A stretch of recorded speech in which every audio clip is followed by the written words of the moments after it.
Eu recebi um e-mail, na verdade não é um pedido de aconselhamento, mas uma partilha que me fez muito bem escutar, ler, e eu gostaria de dividir com vocês. Ela escreve: querido Padre Fábio, gostaria de partilhar com o senhor a minha felicidade de, aos 57 anos, ter comprado o meu primeiro carro.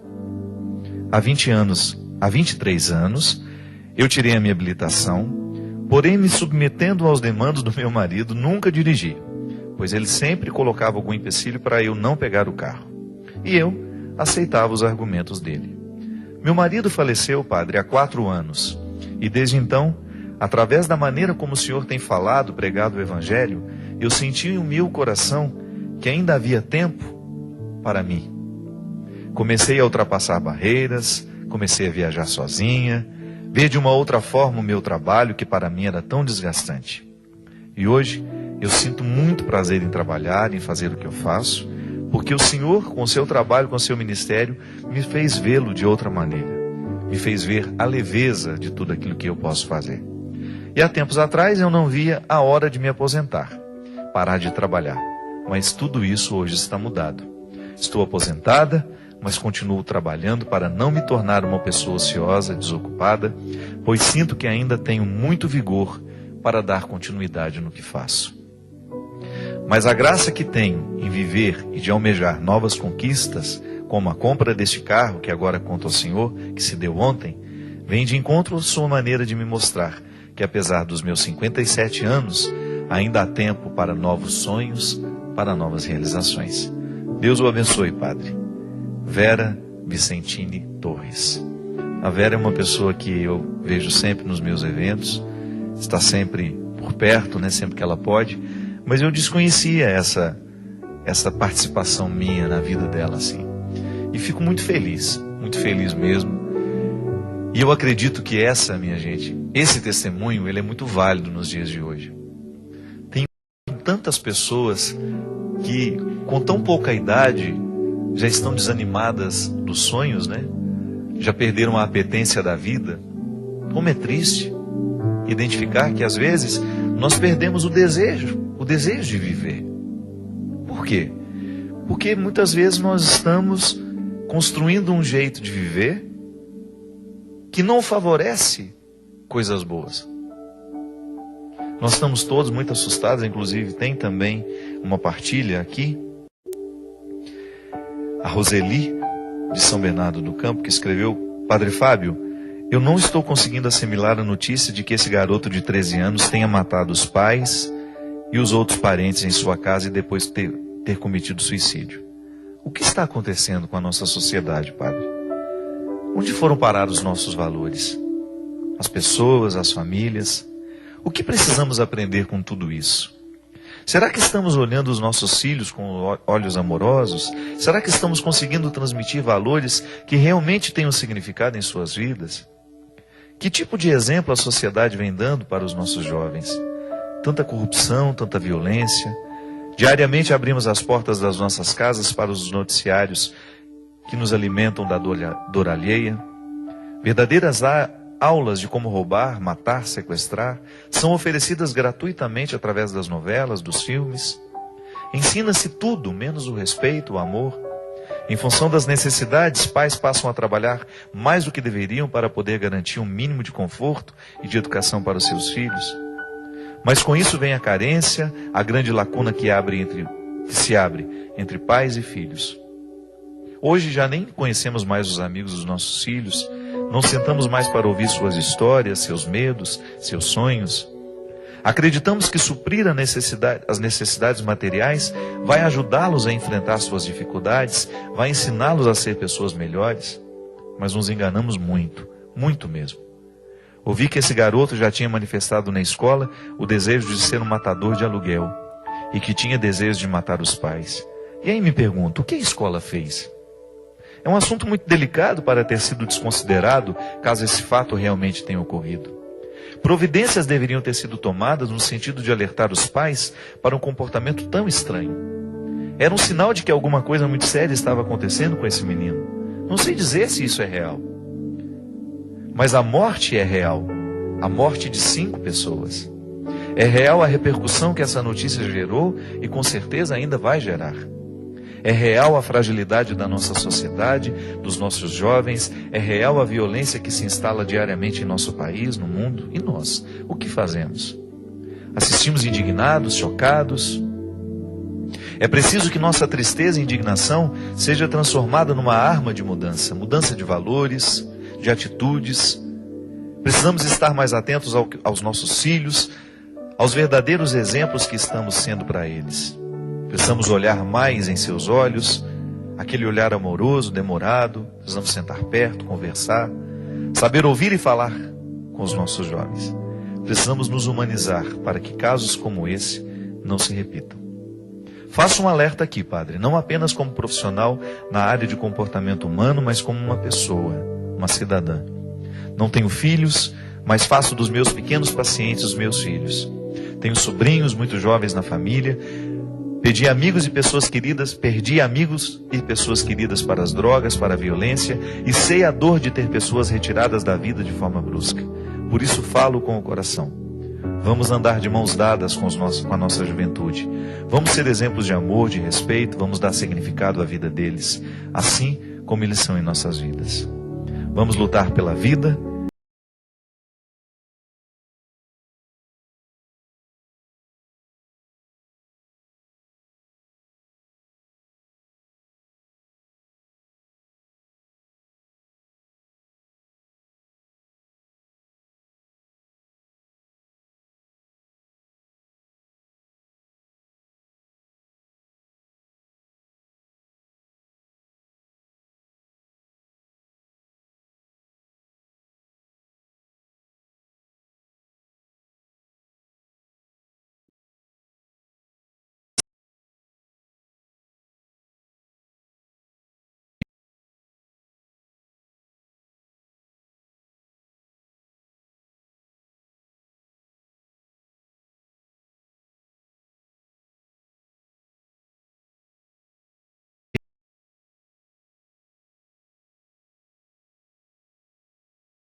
Então, para ele não andar a pé, ele tinha que roubar um carro, ele tinha que roubar uma moto. Então, começava assim. Era sempre um ato de delinquência. Então, quando ele roubava esse carro, ele ganhava mais pontos se ao roubar o carro ele matasse o proprietário. E a partir daí, ele saía pelas ruas neste carro roubado, matando pessoas. Os pontos vinham, né? A pontuação vinha de acordo com o número de pessoas que ele matava. E aí o pior. Por exemplo, se ele matava uma mulher grávida, eram mais pontos. Se ele matava uma mulher, tinha uma cena em que a mulher atravessava com um carrinho de bebê na faixa de pedestre. Se ele matava aquela mulher com um carrinho de bebê, a pontuação ainda era maior. E assim por diante. Agora veja bem, pensar que um jogo desse é criado para entreter os nossos filhos. Você já parou para pensar o quão diabólico está por trás de tudo isso? Porque não venha me dizer que o jogo ele não ensina nada, que o jogo é lúdico, não. Tanto é que o Piaget, aquele psicólogo, o biólogo que depois virou psicólogo da educação, ele dizia que a compreensão da sociedade, das regras, passa o tempo todo pelo jogo, pelas coisas simples que nós aprendemos quando nós jogamos bola, quando nós fazemos uma brincadeira entre crianças. O jogo, ele tem uma importância fundamental no desenvolvimento do juízo moral de uma criança. Então é claro que quando nós entregamos as armas de brinquedo para os nossos filhos, nós estamos motivando neles sim um instinto assassino. É claro que quando os nossos filhos estão expostos à violência dos jogos de computador, dos videogames, é claro que nós estamos expondo a mente dessas crianças a essa violência. Você já imaginou? Se nós aprendemos a brincar com a morte, é possível que num determinado momento da nossa vida, onde nós estejamos aí sob o efeito de um estresse, a gente encontre na morte uma maneira de solucionar o problema. É muito irresponsável.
Problemas, mas a lucidez já existe hoje, muito mais presente entre nós.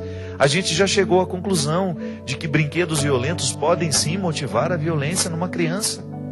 E que quando nós vamos comprar o entretenimento dos nossos filhos, nós temos de pensar nos malefícios que eles poderão causar. Nos malefícios que este entretenimento poderá causar na vida dos nossos filhos. E aí você entra no processo da educação, né, nesse país, tão negligenciado nos nossos últimos governos. A gente reconhece, nós avançamos muito como país, nós avançamos muito, muita gente saiu da linha de miséria e nós precisamos reconhecer os benefícios desse governo. Mas nós também precisamos reivindicar que a educação no nosso país seja levada a sério, porque tudo isso, minha gente, está ligado, sabe a quê? Porque não adianta você retirar uma pessoa da linha de miséria e ela começar a ter o direito de entrar neste mundo de consumo, de se alimentar melhor, de viver melhor, se nós não damos a ela a oportunidade de educar o desejo. Essa é a grande transformação que o país precisa viver. Sabe, é quando você dá condições de uma pessoa desejar o que realmente é importante, o que realmente é nobre na vida. É lamentável que nós tenhamos de conviver com uma sociedade que está cada vez mais nivelando por baixo o entretenimento dos nossos jovens. É lamentável que a gente veja tantos jovens sendo destruídos pelas drogas, pela violência, pelo álcool, pela prostituição socializada. Quantas meninas hoje sendo contaminadas com doenças sexualmente transmissíveis, com doenças sérias. Muitas meninas com 13, 14 anos já tendo câncer por causa do bendito HPV. O vírus grave. Quantas crianças já sendo expostas a uma prostituição socializada. O o corpo nem está preparado para isso e já estão vivendo uma vida sexual. Por quê? Porque nós nos acostumamos, começamos a achar que é normal que os nossos filhos sejam tão sexualizados tão cedo, perdendo o valor da infância, perdendo o valor, sabe, do que é lúdico, da brincadeira que promove o encontro e que não tenha o poder de provocar na cabeça da criança, de repente, um motivo que a leve a ser violenta num determinado momento da vida. Tantos jovens sendo ceifados, né? Você mesmo conhece. Tantas drogas que estão... Por quê? Porque nós não estamos educados para o desejo. Isso é muito profundo, isso é muito além de dar comida, de dar emprego, sabe? A uma sociedade. Isso é conversão mesmo. É você entrar no contexto dos desejos. Você fazer uma criança desde criança gostar de literatura. Uma pessoa desde criança gostar de literatura, gostar de ler. Ter o direito de ter bom gosto um dia, né? Isso é educação. De você começar a colocar no coração, na cabeça de uma criança, o que realmente nos faz crescer. O que realmente nos faz querer as coisas do alto, né? A gente fala tanto disso. O Evangelho é sempre uma proposta de buscar o que é alto, o que é nobre, educar o desejo. Eu corro atrás do meu prejuízo o tempo todo. Porque eu não nasci num contexto onde as pessoas sabiam disso. Você também. E nós não temos que reclamar, não. Nós não temos que estar sentado lá lamentando, né? Ah, meu Deus, não me deram isso, não me fizeram isso. Corre atrás agora do prejuízo. Quantos de nós, minha gente, a nossa geração, quantos de nós não despertou o gosto pela arte, por exemplo? Não despertou o gosto pelo esporte? Porque nos faltou, num determinado momento da vida, que alguém educasse o nosso desejo. Claro que nós temos, espontaneamente, nós manifestamos o que a gente gosta ou não. Mas a psicologia ensina que a gente pode aprender a gostar. Que a gente pode despertar dentro de nós o gosto pelas coisas mais altas. De você ter disposição para uma questão filosófica, por exemplo. Fala um pouquinho mais complicado, a pessoa já torce o nariz, não está disposta mais a ouvir, porque ela só quer discurso simples, mastigado, pronto. Até mesmo discurso religioso, né? Quantas vezes nós perdemos a profundidade porque o outro não está disposto a amadurecer, ele quer sempre uma fórmula pronta. E eu gosto de dizer isso. O catolicismo não vai se dobrar a isso. Não pode se dobrar a isso. O cristianismo, falo para as outras religiões cristãs, nós não podemos nos dobrar a essa regra atual, onde tudo precisa ser superficial para ser facilmente digerido, não. Os alimentos refinados nos ensinam que eles duram muito pouco tempo dentro do nosso organismo.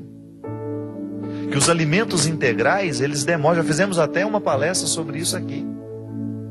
Que quando nós temos um alimento mais sólido, mais com fibras, né? Com mais consistência, o nosso organismo trabalha mais, ele até emagrece no momento em que ele está digerindo tudo aquilo. Diferente dos alimentos refinados, dos fast foods, né? Dessas comidas rápidas, que nos engordam, que entopem as nossas veias, que nos retiram a saúde, dos refrigerantes que se tornaram o líquido do nosso corpo, né? Que absurdo! Que sociedade é essa que está cada vez mais retirando de nós o direito de desejar o que é bom? Recorda-se da doutora Gisela, que tantas vezes veio no nosso programa e nós conciliávamos o tempo todo no nosso discurso a espiritualidade com a alimentação. Isso é muito verdadeiro, minha gente. A doutora Gisela nos incomoda quando ela fala, por quê? Porque ela mostra justamente o caminho das pedras. Nós estamos nos alimentando do mesmo jeito que nós estamos vivendo, sem pensar, sem querer profundidade, de maneira inconsequente. Da mesma maneira como nós vivemos inconsequentemente, nós nos alimentamos de maneira inconsequente. Não pode ser assim, não. A vida fica muito melhor quando nós a saboreamos com respeito. Quando nós honramos a responsabilidade de viver e viver bem. Viver de qualquer jeito é fácil. Viver bem dá trabalho. E o cristianismo é uma proposta de viver bem. Foi Jesus mesmo que nos disse que Ele veio para que todos nós tivéssemos vida, e vida em abundância. Não se contente com a morte. Não se contente com tudo aquilo que lhe faz morrer sem descobrir o sentido das coisas. Pense alto, voe alto, e permita que o seu desejo seja educado a partir do que há de melhor nessa vida. Para isso vivemos, para descobrir o melhor da vida. Derrame sobre todos nós a bênção e a proteção do céu, do Deus Todo-Poderoso, Pai, Filho e Espírito Santo. Amém. Até a semana que vem.